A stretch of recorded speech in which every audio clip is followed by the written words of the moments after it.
Assalamualaikum warahmatullahi wabarakatuh. Perkenalkan kami dari kelompok 6. Pada kesempatan ini kami akan mempresentasikan mengenai makalah kami yang berjudul Pancasila dalam menangani pengemudi yang mengacukan pistol setelah menabrak motor. Adapun anggota dari kelompok kami adalah saya sendiri, yaitu Kotia Syala Salsabila, lalu Hilman Madani Tirus, Nafi Maula Baki, Niluni Takar Mesti, Syifa Salsabila Zafira, dan Fiona Yose Aryani. Ucapan terima kasih saya aturkan kepada Profesor Dr. Insinyur Nufil Hanani ARMS selaku Rektor Universitas Brawijaya beserta jajarannya, juga Profesor Dr. Bambang Supiono MS selaku Dekan Fakultas Ilmu Administrasi beserta jajarannya, Ibu Nila Firdausi Nuzula SS MSI PhD selaku Kaprodi S1 Ilmu Administrasi Bisnis, serta Profesor Dr. Insinyur Komaratul Soliha ST MKes IPU ASEAN selaku dosen pengampu mata kuliah Pancasila kami. Nah, adapun sub yang akan kami bahas dimulai dari latar belakang, kemudian lanjut ke pembahasan, penutupan, dan juga daftar pustaka.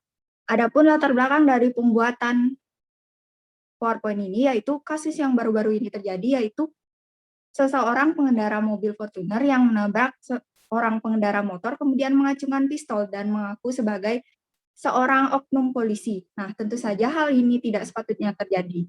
Jika seseorang bersalah, maka ia harusnya mengaku dan diberi ganjaran sesuai dengan undang-undang yang berlaku. Namun, kenyataannya, hal tersebut justru pelaku malah marah kepada korban dan juga warga sekitar. Hingga akhirnya pelaku mengeluarkan dan mengacungkan pistol kepada semua orang, padahal sebenarnya pengendara mobil inilah yang melanggar lalu lintas dengan merobos lampu lalu lintas. Oleh karena itu, peran Pancasila sangat penting dalam menangani hal ini. Selanjutnya ada keadaan keadilan sosial di Indonesia saat ini sesuai dengan sila kelima dalam Pancasila. Keadilan merupakan salah satu tujuan bangsa Indonesia agar masyarakatnya bertindak adil dan tidak membeda-bedakan satu dengan yang lain.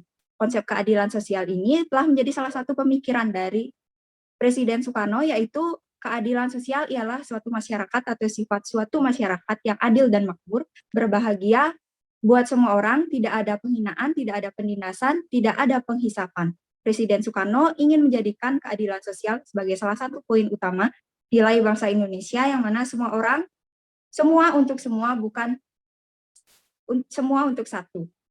Kemudian selanjutnya, terdapat sebuah kasus yang akhir-akhir ini viral di media sosial. MFA yang merupakan CEO Restock menabrak seorang pemotor dari belakang. Kemudian ia mencoba melarikan diri, namun dihalangi oleh warga sekitar. MFA pun membuka kaca mobilnya dan menodongkan sebuah airsoft gun kepada warga sekitar yang membuat warga sekitar melepaskan MFA.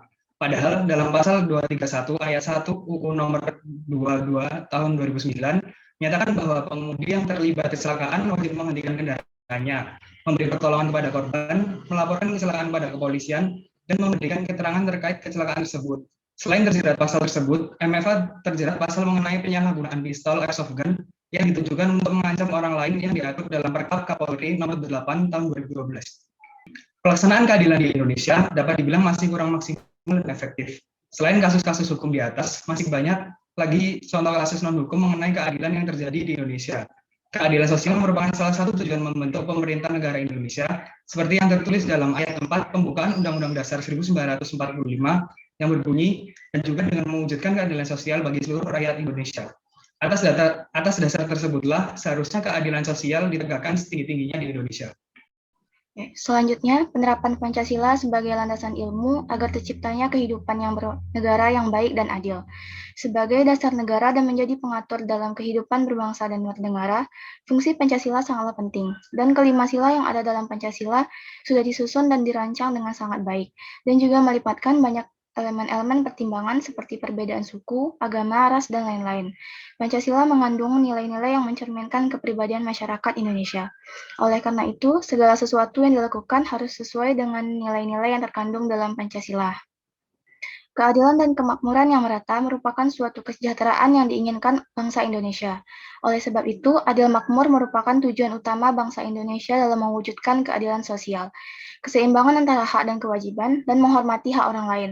Sikap ini mencerminkan saling menghargai satu sama lain dalam menjalankan kehidupan sosial yang adil, menghargai hasil karya orang lain yang bermanfaat bagi kemajuan dan kesejahteraan bersama, serta melakukan kegiatan dalam rangka mewujudkan kemajuan yang merata dan berkeadilan sosial, cinta akan kemajuan dan pembangunan. Selanjutnya adalah solusi agar pemasalan keadilan sosial dapat terlaksana di Indonesia sesuai dengan fungsi Pancasila sebagai landasan pengembangan ilmu. Keadaan sosial seperti yang dijelaskan di atas masih belum terlaksana secara maksimal di Indonesia. Keadaan sosial di sini merupakan salah satu hal yang paling penting untuk segera diwujudkan. Bahkan pada pembukaan UUD 1945 disebutkan sebanyak 2 kali. Menurut Yuni 2014, tugas negara adalah menjaga keadilan sosial dengan cara yang pertama, menjaga kepentingan dalam arti kepentingan bersama seluruh warga negara. Apa yang tidak bisa dilakukan dengan warganya sendiri. Yang kedua, menjaga kepentingan bersama dari warga sipil, apa yang tidak sepenuhnya dapat dilakukan oleh warga sendiri, dalam bentuk bantuan dari negara. Yang ketiga, tidak cukup hanya bergerak maju kesejahteraan masyarakat, dan meningkatkan martabat kehidupan bangsa, tetapi juga kesejahteraan harus ada dan meningkatkan prestis bagi setiap suku, setiap faksi warga negara, setiap keluarga, dan setiap warga negara sipil.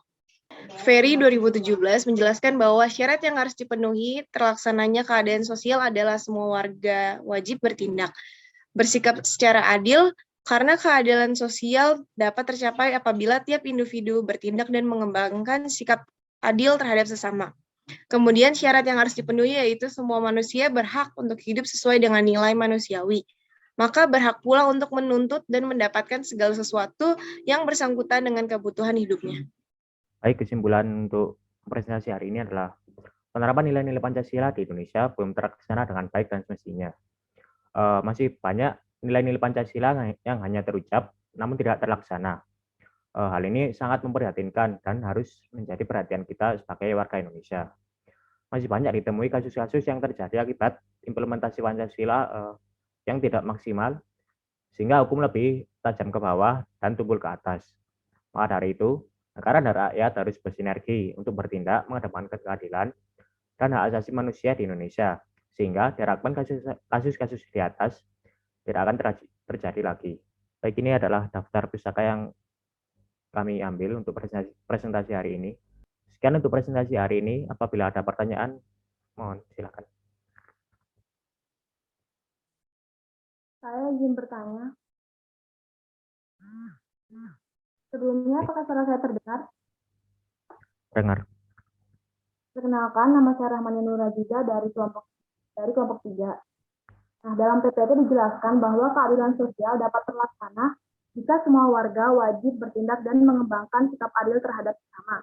Tetapi, seperti yang kita ketahui pada kenyataannya, keadilan di Indonesia, khususnya keadilan di Indonesia, belum terlaksana sebagaimana mestinya. Malah aparat hukum yang seharusnya menjadi contoh bagi masyarakat justru melakukan ketidakadilan seperti pada beberapa kasus. Yaitu salah satunya kasus Novel Baswedan yang mengusik rasa keadilan publik. Nah, pertanyaan saya adalah, menurut kelompok kalian, apa strategi yang tepat untuk meningkatkan rasa keadilan baik pada pemerintah maupun masyarakat Indonesia agar senantiasa menerapkan keadilan sesuai dengan sila kelima dalam Pancasila? Terima kasih. Baik, satu lagi. Saya izin bertanya. Perkenalkan, nama saya Gabriela Aubrey Rosariana dari kelompok 2. Saya izin bertanya. Dalam kasus CEO yang menodongkan senjata tersebut, posisinya dia itu kan seorang CEO, yang pastinya itu harus memiliki sikap yang baik dan harus berpikir sebelum bertindak. Nah, gimana cara kita menghindari perilaku seperti CEO tersebut? Apa tindak lanjut yang bisa dilakukan sama pihak berwajib tanpa perlu khawatir adanya tindak penyuapan? Dan seberapa besar kontribusi Pancasila dalam menengahi kasus tersebut? Terima kasih. Baik, terima kasih. Kami izin mohon minta waktu untuk berdiskusi terlebih dahulu.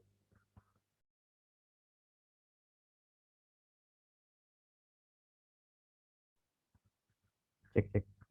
Baik, saya sendiri akan menjawab pertanyaan dari Rahmania. Jawabannya adalah syarat yang harus dipenuhi terlaksananya keadilan sosial adalah semua warga wajib bertindak, karena keadilan sosial dapat tercapai apabila tiap individu bertindak dan mengembangkan sikap adil terhadap sesama. Pemerintah juga diharapkan melakukan berbagai macam cara agar untuk memastikan terwujudnya keadilan sosial bagi seluruh rakyat Indonesia. Selain itu, pemerintah juga berkewajiban untuk mencapai kesejahteraan untuk semua orang, baik mulai dari tingkat kalangan bawah dan tidak hanya untuk golongan atas.